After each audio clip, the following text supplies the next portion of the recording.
Welcome to Read Your Comics, and today I'm looking at Usagi Yojimbo #1. Thanks for joining me today. My name is Daryl, and I'm the host of Read Your Comics, and I'm here with a very special guest, Tommy Lombardozzi. Hello, Daryl. Thanks for having me. Hey, man, we've been trying to get this schedule for months. I'm glad to finally get you on. I said, Tommy, do a show with me, and you were the one that suggested doing Usagi Yojimbo. Yep. Yeah, I think you had, initially asked me maybe about doing a Kirby character because I do the Jacked Kirby Instagram page and podcast with my buddy Mike. And I talk about those characters all the time on our show, and I love comics. I've loved comics since I was a kid, and I felt like this would give me a chance to kind of talk about something that might not come up, even though Usagi comes up on our show from time to time. We never have any in-depth conversation about the character. So this was an opportunity for me to take advantage of you and your show. Well, I'm glad you did, because, I've really just started reading Usagi within the last year or two. I got introduced to the character in the 80s via the Ninja Turtle toy line, and it's always been a book that I've wanted to dive into. So I got one of those big Dark Horse phone books last year, and I loved it.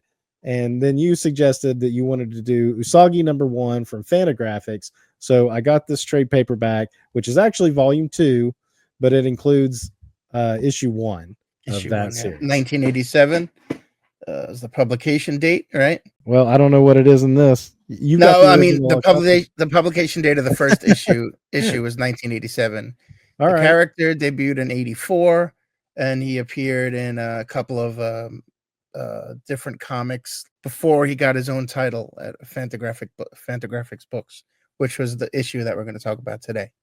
So were you on Usagi from the very first, the 87? Not from the very first, because I was a little too young. I was only 10. Mm-hmm. But see, here's the thing. I was a big, like I was telling you prior to the recording, I was a big Mirage Studios Ninja Turtle fan. I'm not really sure how I came to them. It might have been just seeing the books at the comic book shop. I remember seeing a poster of the turtles at the comic book shop, the Mirage Studio turtles, not the not the Playmates multicolored bandana turtles, and thinking it was really cool. And I think maybe I had got one of the toys. This was before the cartoon was out. Mm-hmm. A friend of mine had got me the 4 turtles, actually. I think it was for a birthday present or a Christmas present or something. My friend Jason, who I haven't talked to since that, whatever that was, 87, 80.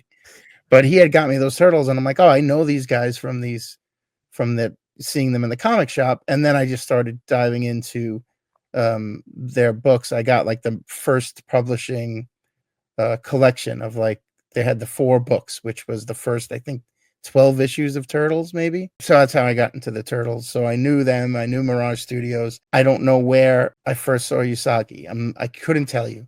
I don't know if it was in one of the Turtle Soup books, or if I was already reading Usagi before he appeared in the Turtle Soup one-shot story. Mm-hmm. So I don't really remember, but I do know that once I saw him, right away I got this book that you have on the screen. Mm-hmm. I got the first 3 volumes. I think for a Christmas present, I ordered them directly from Fantagraphics. I got these 3 books, and I got a Peter Bagley hate T-shirt.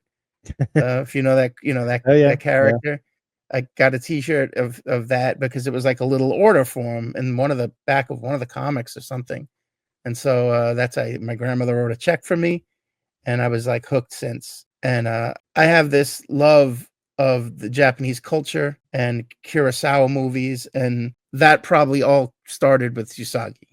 So being a Star Wars fan, and then learning about Kurosawa's connection to Star Wars and Steven Spielberg and George Lucas's love of him and the movies, and my love of comics and the Turtles, it all kind of was a perfect storm of me loving this character and leading into so many other things just from this comic book. I think it's the perfect fit if you have any interest in Japanese culture, because Stan Sakai, he's doing Japanese history in this, more or less. Right. Through the lens of this anamorphic samurai rabbit and all of the side characters he encounters along the way. Mm-hmm. And the one we're going to look at tonight is actually kind of his origin. Yeah, sort of, right? Like at least it's his part of his origin. Yeah, right.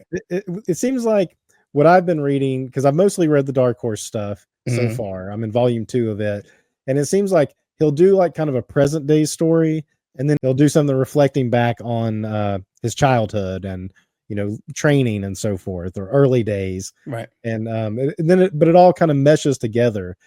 And one of the aspects I've discovered is you can almost pick up Usagi at any point and just start reading it.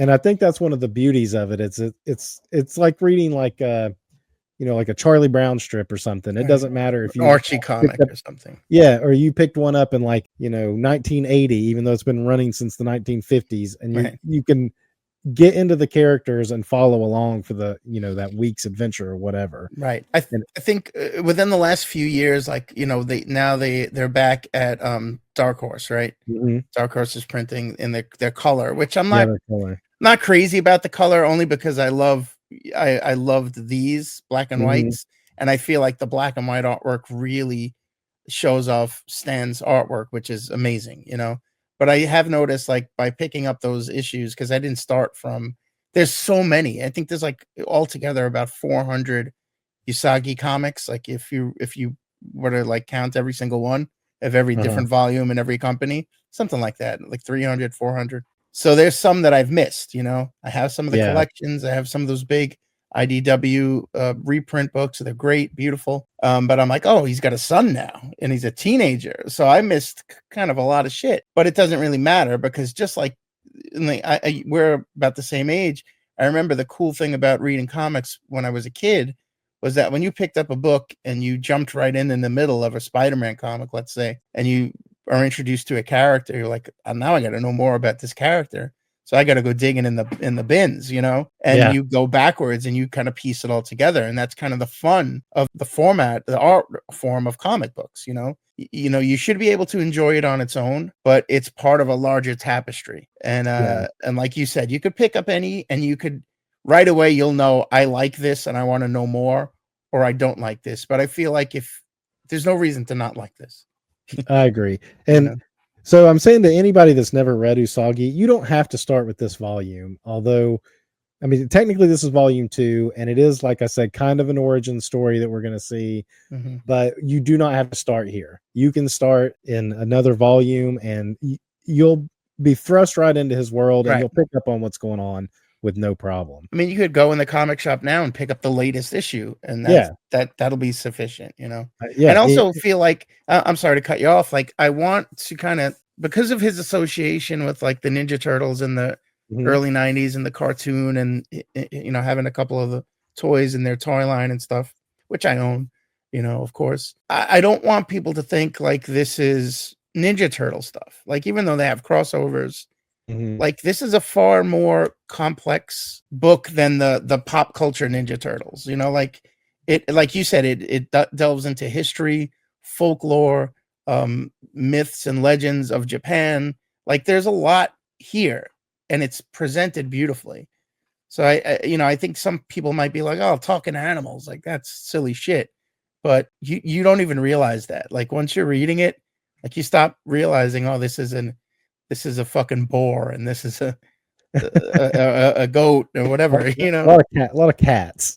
Yeah, like feline characters, right? There's a snake, like the bat ninjas. Like there's so many cool creatures, of course, but it's not it doesn't come off silly, is what I mean. Like it doesn't come off like a cartoon.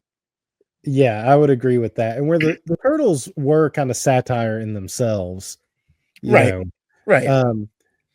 Usagi's definitely not. It's just, I think Stan Sakai, I think he just had like a story he wanted to tell of a wandering samurai or ronin, and he just chose to do it with this anamorphic character for, probably, I don't know. But I guess that's just what the cartooning of it appealed to him or something. He thought it looked more appealing. Like he thought initially it was a human character. And his idea was he just sketched around and drew ears on him and said, you know what, this might stand out amongst other kind of comics of this ilk, because they had Lone Wolf and Cub was pretty popular in the early 80s. And so there were samurai sort of related comics, but there wasn't a Samurai Rabbit comic. And I think it was just a way for him to stand out amongst the other similar things, And I don't know how familiar you are with like Carl Barks. I've gotten Yeah. into Carl Barks like over the last few years Yeah, too. genius stuff. Yeah. And I would say Sakai is probably the modern Carl Barks. His cartooning, his story structure, Right. the fact that he does pretty much everything. And did you know he lettered the Spider-Man news strip for a few years in the 80s too? Yeah, he lettered that. He lettered Gru the Wanderer. Yeah. He won Eisner Awards for that. Like which was written by Mark Evanier, who was a Kirby acolyte. They worked together, so there's a Kirby connection there. Yeah. I mean, he does it, like you mentioned, he does everything on the book. He draws everything, inks, letters it, writes it, he does full watercolor paintings for the covers and stuff like that. Like, it's just an all around, creator, and he's been doing it for so long. So it's one of those true, like, full cartoonist, creations that you don't get a ton. We don't really get a ton of that in comics. He still owns this character, which is rare, in this industry, and for a character that's been around for so long and has also appeared in other medium like video games and cartoons and toys. The fact that that Netflix show that they did, like the fact that he still owns it solely, it's pretty impressive, But anyway, let's jump into this. Let's not. So we're just going to look at issue 1, which is part 1 of a longer story called Samurai.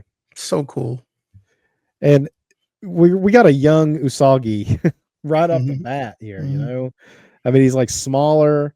And at first, when I read this, I was trying to decide if this is just like early interpretation versus what comes out later. I think it is.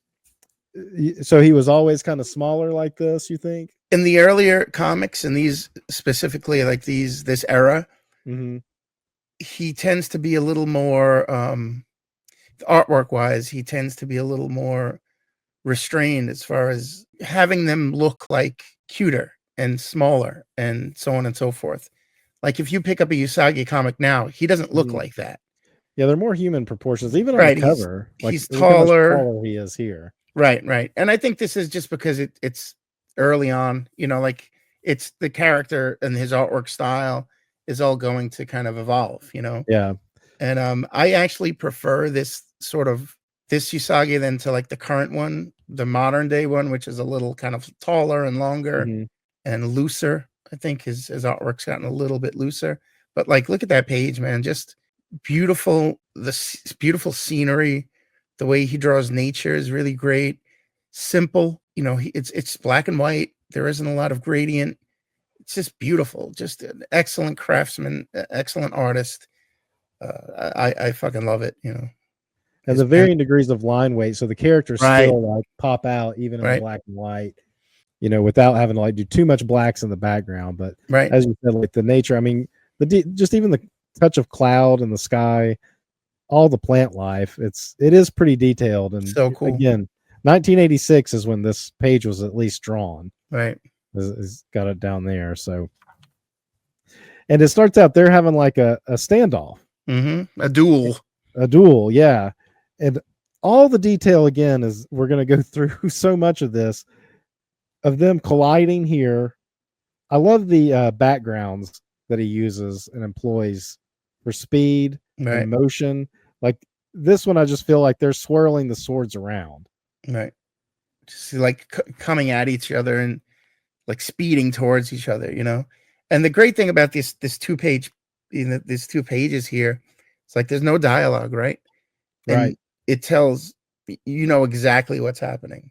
And that's the mark of an amazing visual storyteller, because comics, when it comes down to it, like is a visual medium, and the best comic book artists can tell stories without word balloons. Exactly. And this is a great example of that, Even like these panels here, like there's a lot happening that that you read into each of these panels. It's like modern books I think of sometimes try to do this repetitive panel thing and they overuse the technique.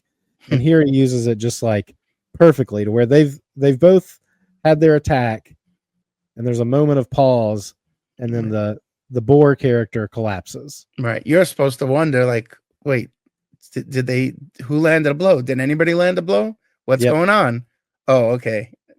He did land a blow and he fucking killed the guy. Yeah, it's so cool. And he wipes his blade. And my kids took karate and they've done like katana training and stuff. Oh, wow. And I always remember like the instructor talking about like after the killing stroke, wiping the blade like that. Jeez. Because these swords are like, they're like a part of them in a way. So they're they're not going to leave like stained blood and stuff on their weapon. Right. It makes sense. And I'm sure Stan did a lot of research as far as, what authenticity. So like you're saying, think your kids learned that in class. He probably read that in a book or saw that in a movie or something to utilize it here in the story. Those little details, Yeah, I think so cool. And the more you read of Usagi and you realize how much of that stuff that he must research and like look into, there's, I don't know if it was in this book. It all kind of starts to blur together now, but there is a storyline totally dedicated to Usagi getting his swords and how important his swords are. So, and there's in the use of two swords, there's a long one and a short one that all samurai have. So, all of that, and like you're kind of learning it in here, and then you're like, let me look into that, and you're like, oh, I see where that's real, right? Now, So, because you're right. Like you could totally make this up, and we wouldn't know the difference, right? Right. But like this is somebody who's like who really cares enough to want to present this culture in the proper way. He's a Japanese guy. Like this is his culture, and you don't want to kind of just make a mockery of it like I would if I was writing a samurai story. Because what the fuck do I know? Yeah, mine would be totally butchered of the culture. Right. So I saw this in a movie, and it was not even a culturally accurate movie to begin with. Quentin Tarantino movie. Yeah. So the one guy falls, and his old friend Jin shows up. I don't know. I haven't read volume 1, so I don't know how involved Jin was already at this point. I mean, they established that they are, I wouldn't say rivals, but they're like friends that are hesitant friends, Yeah, they cross paths a lot. Right. Tend to have the same interest a lot of times. Well, they tend to have the same goals but different interests. Like Jen is always like a for hire money guy, and Usagi's like, no, I'm doing it because it's the right thing to do or for honor. And he's like, well, you're a fool because there's money to be made, So they might go on adventures together and have the same goal but with different outcomes. Jen will walk away with a bag of money, and Usagi will be happy that he did the right thing. Yeah. But they're friends. They respect each other. Begrudgingly. What a great character! Like the yin and yang of Jen and Usagi is so cool, and he's great. He's great looking too. Oh yeah, I mean, you picture him as being like kind of like a bigger, bulky person, right? If he were like a person and not a rhino. So anyway, so Jen walks up and wants to know why Usagi was even having this duel. Like, what's the significance to it? And he wants to rob the body, right? And Usagi doesn't want him to. Usagi's like, no. We were having an honorable duel, leave him be. And so he convinces him, though, to go have a drink and tell him the story of behind this duel to begin with. Right. It was also Jen, based on Toshiro Mifune in, I think it's in Yojimbo. Like the characters he would play in the Kurosawa movies, like these kind of gruff samurai guys. That's kind of who he based him on with his little stubble beard and stuff. So again, a cool little, Kurosawa connection there. So Usagi starts to tell the story, and it reflects back to his time at a samurai school, and you get like really young Usagi here. Yeah, and he's with his father and like a friend from his village. I love this panel here, the shadow in it. Oh, when he presents the sword, right? Yeah, it's a cool panel because like you think like they're in front of a fire, but really Stan Sakai decides to give you that dramatic lighting just to show you the importance of that sword. Right. Right. Yeah. Like there really is no physical reason for there to be a shine like that. It's just total atmosphere. Like it's just for dramatic purposes to present us and these kids like the swords are important to the samurai, and here they are, and whatever. And like I said earlier, like these flashbacks, this is part of the origin story because there are more stories with, I think the friend's name is Kanuchi. Does it say it there? It might. Well, anyway, the friend will come back in later stories and other stories as well. Yeah. Kenichi. Yeah, okay. Kenichi. So he's sending them off, and I like even like silhouette panels like that. I'm always a big fan of the silhouette panel. Yeah. Right. The father, Usagi's father, is sending them off to go to a specific sword school. And along the way, they encounter this lion. So cool.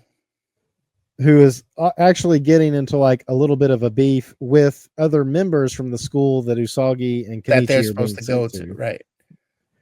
So they're kind of confronting the teacher, the sensei, saying like, you've disgraced us, because you kind of turned away from our. I think they challenged him, and he said no, he doesn't want to be bothered with these people because he feels like they're dishonorable. And they confront him, and they're like, well, now you have to pay for it.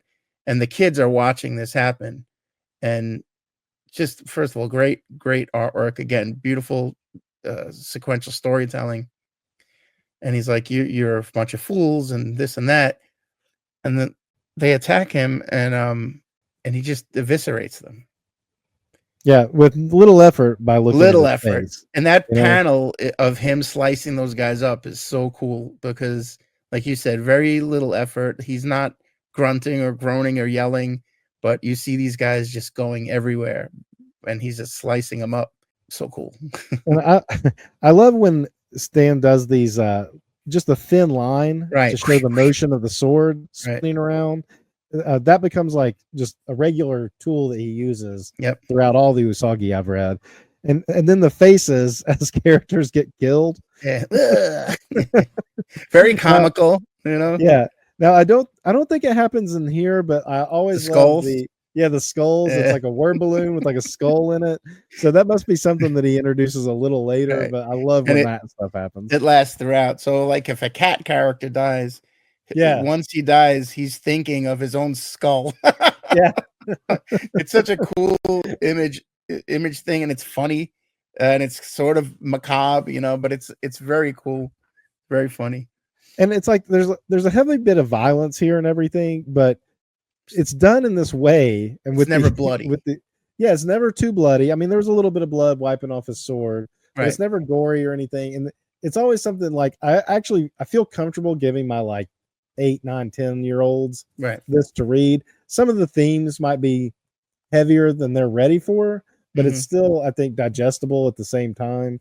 Yeah, I agree. For that reason, So it's sort of like it comes off like classy, if that makes sense. Like, and this again, there's like this comic about like these killing animals that are basically killing each other, but it's not done in a silly way. Like the fact that they're not all bloodied up and like you don't see like limbs flying around and stuff.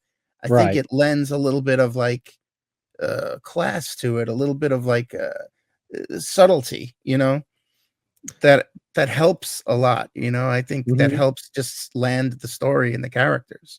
And it conveys all you really need to convey. I mean, I think if it got like gory with these anamorphic characters, then it would almost become silly. It would be weird, right? It would seem like he's doing it on purpose because he knows, well, they're, dogs and cats talking. Look how silly this is. So let me make it as silly as possible. But it's not that. It's the opposite. And that's how I feel anyway. So after he dispatches those other students, Usagi and Kenichi, they're pretty impressed by what he did, but he's just kind of like, go home, telling them to go home. And he starts to walk off. Kenichi and Usagi kind of have a disagreement, and Usagi decides to follow him. Right. he feels like Kenichi is sort of like, you're getting the idea that he's growing up to be one of those kind of punks. Yeah. Like he has the same mindset. Like, look at this old fool. But Usagi sees the elegance and the way he, like you said, dispatched those guys. He sees that he was kind of an honorable warrior, and it appealed to him. It appeals to the character. And as we know and get to know the character, that's a big part of his personality. And you're seeing it for the first time here. Well, I guess you saw it technically for the first time when he didn't want Jen to take that corpse's money. Right. But this just brings it home, So he follows the sensei, who is basically just repeatedly telling him to get lost. Right. And another great sequence of long horizontal panels here. And then this one at the bottom, again, great use of shadow without getting too heavy in the blacks. Right. The little smirk. So cool. The design of the sensei is so cool. And even this panel with the like going over the bridge, there's so much like fine detail in the figures walking across the bridge. Even right, it's very cinematic. Like that's a movie shot right there. Yeah. Like and again a great, and you get it in this page specifically. The second page, this nature shot right here. Like that's beautiful, man. That's a beautiful drawing. So cool. Yeah, so Usagi is basically following the sensei around, and he wants him to teach him, and he keeps telling him, no, go home, no, go home. But he's allowing him to kind of follow him around. And then he starts basically giving him tasks, Yeah. That's part of his, I guess, initiation or his testing to see if he's worthy. This guy is kind of he's intimidating, but Usagi doesn't back down to him. And I think the sensei sees something in him, like, okay, this kid's got some verve to him, Well, he stuck around overnight in the rain, right, and just like waited outside. Right. And finally the sensei's like, fine. But yeah, this page, like you were saying, this cool nature scene, man, it's almost like a woodcut. It's so right, like detailed, right? I mean, all these hatchings. The way he uses the brush and the pens to create texture in a very minimalistic way is just so perfect and beautiful and impressive. As an artist, like I wish that I could do that. Like it's so cool. Like it's more than a comic book page. I feel, like it's just a beautiful piece of art. Yeah, and this is a page he put a signature on it, so this is one he definitely felt a little. It's also the start of the. I think he does that at the start of each chapter. The chapter, okay. Yeah. You got the Tokage lizards in there, which will kind of become a big part of the Usagi Yojimbo comics. So yeah, like you said, he's just starting to the sensei is just giving Usagi these kind of like, I don't want to say menial tasks, but these kind of grueling tasks. Right. I would say very much in the vein of Mr. Miyagi, show me son the deck, Yeah. Fetching wood, fetching water, getting the water and jumping out and hitting him by surprise to spill the water, and then go get more water. Right. And that's another, like he keeps hitting him randomly with his bamboo stick to kind of teach him that he needs to pay attention and then needs to be on guard. And like we'll get that lesson in a couple of pages, but like you see in that top panel, he's sleeping and he conks him on the head. Like, so even when he's sleeping, he needs to learn, like, you can't let your guard down, Yeah. No time is ever safe. Right. I'll keep one eye open. Right. And then he's starting to learn his lesson, because now he sees him coming and he hides in the bushes. And the sensei calls him out on that, because that shouldn't be the response either, right? The response isn't to hide, it's to stand up, it's to fight back, Yep. Which we'll learn, we'll see. And Usagi, he takes it. He says, he's right. I am a fool. Right. I hid in these bushes like a frightened cur. Another great spatial use here of the line work there is that like a screen or something that he used, because those lines are so even. I don't know if he used like a what is it called? I forget what that sheet is called, or if he just did it with a pen. I'm I'm not sure, but yeah, you get that that perspective, that foreground, background sort of thing. What the hell's Sorry, that my shit cats called? are Zipatone, Zipatone. Yeah. Yeah. Sorry, my cats are like running around like over there acting crazy. I don't know if you hear them. They just knocked No, something I down didn't hear. there. Zipatone. Yep, that's what it's called. It It might must be, be. yeah. Yeah, because the lines are just too perfectly spaced. Right. So more just kind of training here. All the little things he does to her, like knocking the snow on his head, and Right. well, what is it over here? And then Usagi starts thinking he's like wise to it. He's like, oh, he's behind that tree, Yeah. and I'm going to trick him this time. And of course, he comes out from somewhere else. Right. And well, he was behind the tree. He waits so long that Usagi's like, all right, well, I guess he's not back there, so I could go past. And he's like, I was back here, asshole. He's like, you should have listened to your instincts, And again, it's part of the training. It's part of him teaching him that he needs to kind of be aware and trust himself, trust his gut. And the fact that he was hiding behind the tree and Usagi knew that he was, and yet he still was able to hit him on the head. Like it's another lesson for him, It's getting a lot of bumps. Yeah. Look at that bump. Big old knot. So now Usagi's chopping wood and he has an axe in his hand. Right. It's getting a little stronger. It's like 6 months later or something like that. Yeah. He looks a little taller even. Yeah. And that's when the sensei comes out again. It looks a lot more like he's got a wooden katana there, not just the bamboo stick. The bakken. This time he's actually attacking.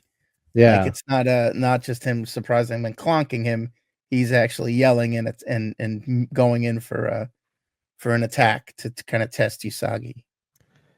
I mean, even this panel, this whole sequence of him like leaping, the foreshortening of the bakken, right? As it like comes to the forefront of the panel, and then he's surprised. There's even shock on the sensei's face that Usagi's able to do this flip over his head and land and block the blow. Yep. So he's impressed. He's got a little smile on his face there. Right. I mean, all of his training is finally sort of coming to fruition. And this big half panel at the bottom, like you mentioned earlier, like the thickness of the lines, like so now you're getting this static shot of the sensei and the little montage, I guess you would call it, right? Yep. Using very thin lines, like genius storytelling. Like great visual, like exactly what that is, right? When you see it. Yep. Like, okay, this is the montage. This is the stuff that is happening in the background while this guy is kind of like this is what he's seeing. Like this is what's been going on in their lives, and it's this training montage, which is such a cool visual. It's very cinematic, like you said. Yep. You can picture this like his narration. As you kind of see these scenes like fading, over the course of like a minute or two. Right. Such a cool visual way to interpret that. Having the lighter lines in the background and everything. Here's your lighting from the sword again. And the shiny sword, but yeah. Right. So now he finally gets his training sword, which is the bakken, which is the wooden like katana. So that's when they start going into the montage, And the montage continues again, more wordless, mostly wordless pages, with just some stellar cartooning.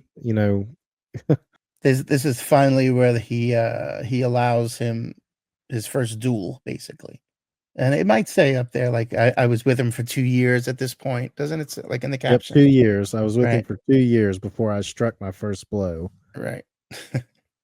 And I mean, each one of these panels, you've got 12 thin panels right here. And each one is pretty stellar in itself. A work of art on its own, right? Yeah.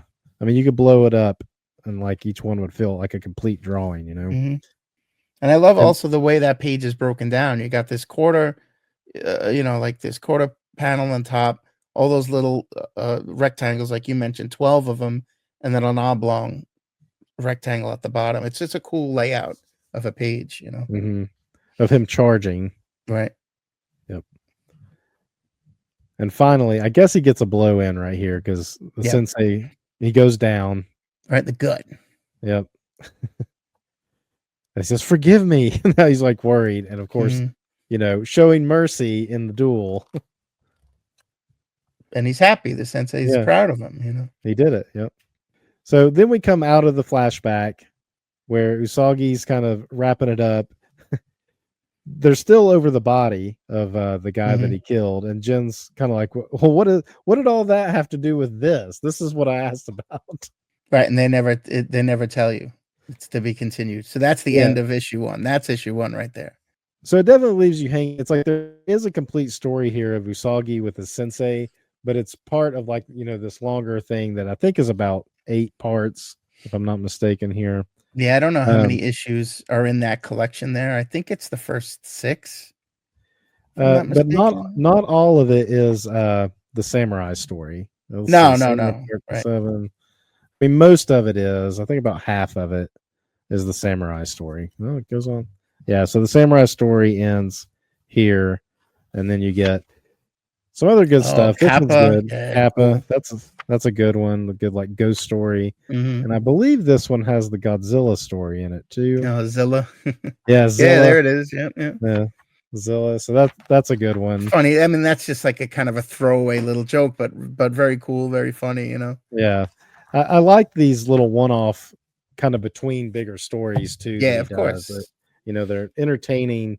They're good breaks between the bigger arcs that he does. Right. And some of the more serious arcs, like some of the stuff some of it's pretty heavy, and gets very involved, especially when he goes back and tells his story, like like the cover of this right here. When they go back and they tell that story of how he loses his master and everything, it's an epic. Like it's a pretty Kurosawa-ian epic.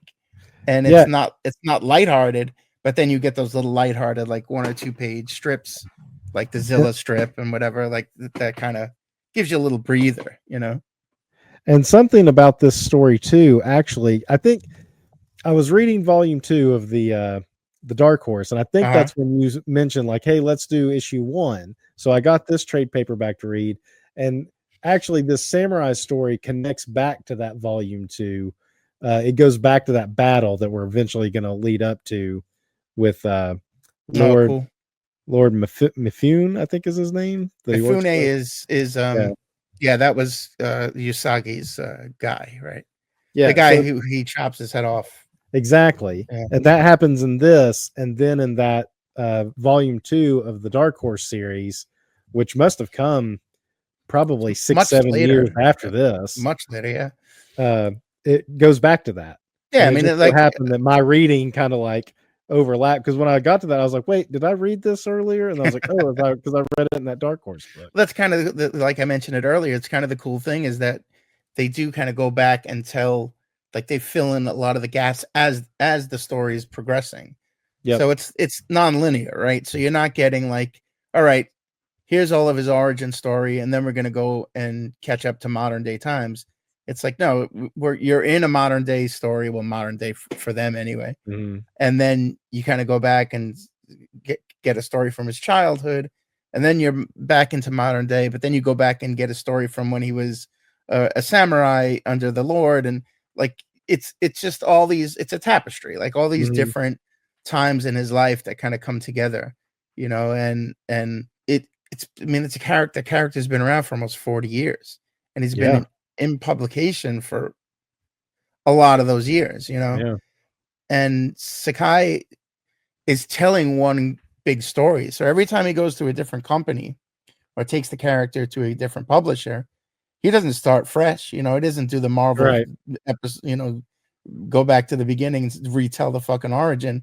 Like he's the Turtles reboot every time, like every time they do publisher. Right, they that's true, right? But that's not the case here. Like this is a continuation from this issue that we read today. Well, actually previous from the Critters stuff that precedes his solo comic up until whatever they're up to now. I think it's like issue 30 something for the latest Dark Horse iteration, Yeah, I think the Dark Horse ones they're doing like series of mini series.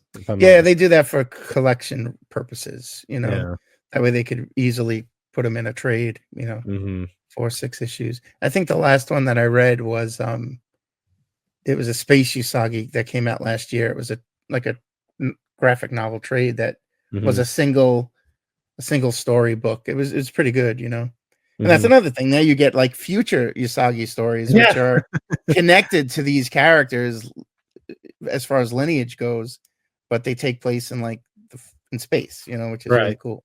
Yep. So in 1992 was the first time I ever went to a real Comic-Con. It's what New York Comic-Con was back then. It wasn't called New York Comic-Con. I don't remember the name. My friend's father took us, me, my brother, and our friend, took the 3 of us. And this was 92 is like the year that there was a huge fucking Image booth, which we weren't even going to get online for. It's like thousands of people. Todd McFarlane was there with Spawn, a guy dressed up as Spawn and shit. And oddly enough, I had no idea, but in one of the aisles, just randomly, was Stan Sakai just sitting there, and at the time, it was when the original Space Usagi came out. So I didn't know he was going to be there. So I didn't have any of my books for him to sign, but I was really excited, and I just bought whatever the first issue of Space Usagi, whatever he had on the table. Yeah. Just so he could have signed something. And he did a little drawing inside of Usagi, and I still have it, it's pretty cool. But that's awesome. Again, this is 1992, so this is over 30 years. And he was just sitting there by himself. There wasn't a crowd around him. He didn't have lines. He was just kind of sitting there and happy that someone like me, wanted something from him. And I can't imagine that happening now, because I feel like even though Usagi was a popular comic and it had already won awards and whatnot by that point, nowadays I think his work is much more beloved. And whether that's because he's had a little bit more of a crossover appeal with his turtle stuff and whatever, or just because more people have read it because it's been around longer, I can't see him being at an empty table if he's at a con at this point in his life, Yeah, definitely not now. There's a loyal Usagi fan base, I think. Yeah, for sure. It's just, I don't know that they're the type of people that go to conventions all the time, though. Right. It's like a different type of person. That it's like they're more of the the auteur type, a thinking man's comic. Yeah, comic they're not the type of people that are just going there to fanboy over stuff. Right. I mean, he's on my list of for our show, the Jacked Kirby Podcast. See, how I put that plug in there? He's on a very professional. He's on my list of my wish list of guests, And when we had Kevin Eastman on a while back, I had mentioned this to him, and he's like, "Oh, I could talk to Stan." So still waiting, I've heard he's pretty busy though. So right. Good luck. I hope you do get him. I'll definitely enjoy listening to that episode. I hope so too, because I would love to him. We had Kevin Eastman on, we had Jeff Smith on, and those are guys that it was hard for me to not be a fanboy when I was talking to those guys, Yeah. Because Bone is fucking excellent. Yeah. The Turtles, those Mirage Turtles books were just seminal comics for me when I was a kid and beyond. So it's hard to talk to these guys and not be like, "Oh, I'm such a fan," because I am, and I've had lots of people on who I'm fans of, but certain creators have made certain books and characters that just have spoken to me in such a way, or the works themselves have had such an impact that it's hard to not kind of sound like a fool and like a fanboy, But they were very cool about it, they were very nice. So yeah, I would put Bone, his epic, kind of up here with Usagi. Yeah, I think so. He had more of a planned ending, obviously, right. But it's another one of those full creator, did everything, master cartoonist. It's in the same category. For sure, it's perfect. The thing is, you to mention that he had an ending. is a great point, because is a standalone series where I don't think Usagi, I think, is an ongoing, and it is an ongoing. It has been an ongoing, and I like that, because, like I said, now he has kids. He's had loves. He's had, like it's sort of told in real time, sort of, right? Right. And I think that's cool. Dragon is the same way, like Savage Dragon, Eric Larson's Savage Dragon. Like, they're not the typical, Peter Parker is still in high school in 1973, like he's been in high school for 10 years, or he's been in college for 18 years. Like, he's been in college for about 30 now, I think. Right. He's a professor now. He went back to school. But I like that sort of long form storytelling that these guys kind of employ. It stands on its own, whereas Bone is like a very, like, it's a complete piece of work, and it's excellent. It's beautiful. Yeah, and I mean, Jeff Smith himself is a master cartoonist in himself, but when he went into Bone, he had a beginning, middle, and end that he wanted to tell, and it took him about 10 years to tell the whole thing. And now he, launched a whole genre of young YA graphic novels with it. Yeah. That's great. I mean, that's back to, I think we were talking about it before we started recording, like, that love of comics sort of comes because you have a love of storytelling and visuals, and the fact that he created something that is beyond generational, like Bone you could pick it up now, 30 years ago, 30 years from now, and it's sort of going to be timeless, because it doesn't take place in any real world. It doesn't take place in any sort of time that'll date it. Same thing with Usagi. I mean, these are stories that are taking place in feudal Japan. So you can apply them to, he could tell a story that has to do with the state of American politics right now. In that world, and like an analogy, whatever, and you wouldn't really know, wouldn't detract from his world or his universe or his creations, whatever.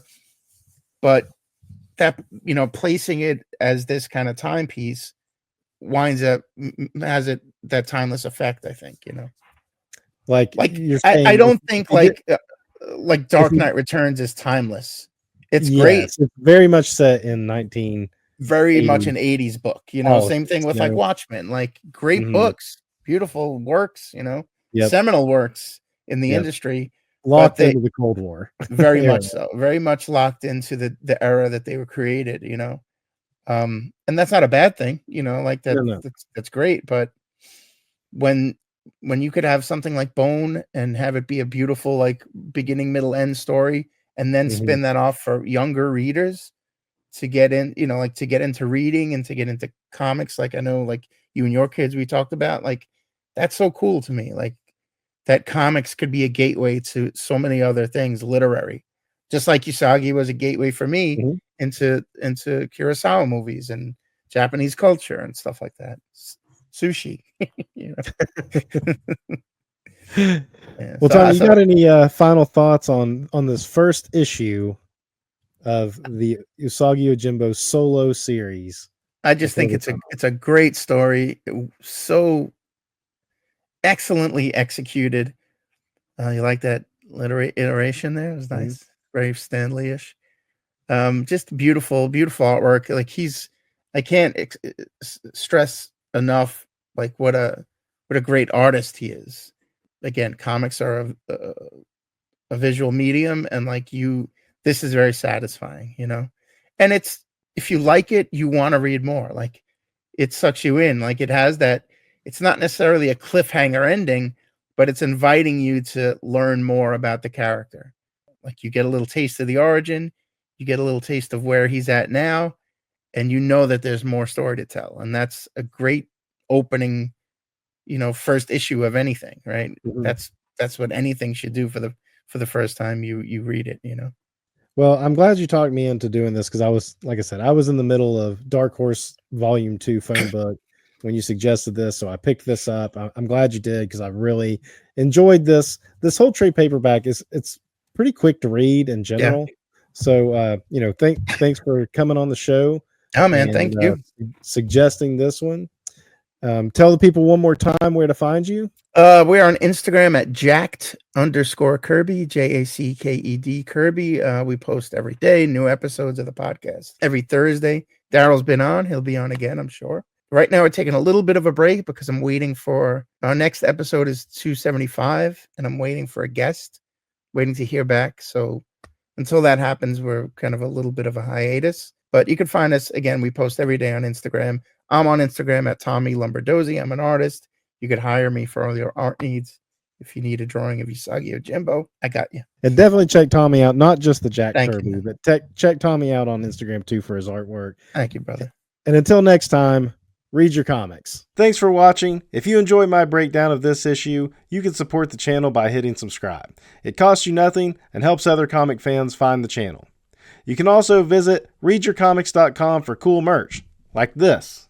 Read Your Comics isn't just a brand, it's a mantra. And when you wear a Read Your Comics shirt, you are helping spread the word. For more classic comics conversation, be sure to follow me on Instagram at read.your.comics. And if you're still here, why not watch one of my older videos? Here or here.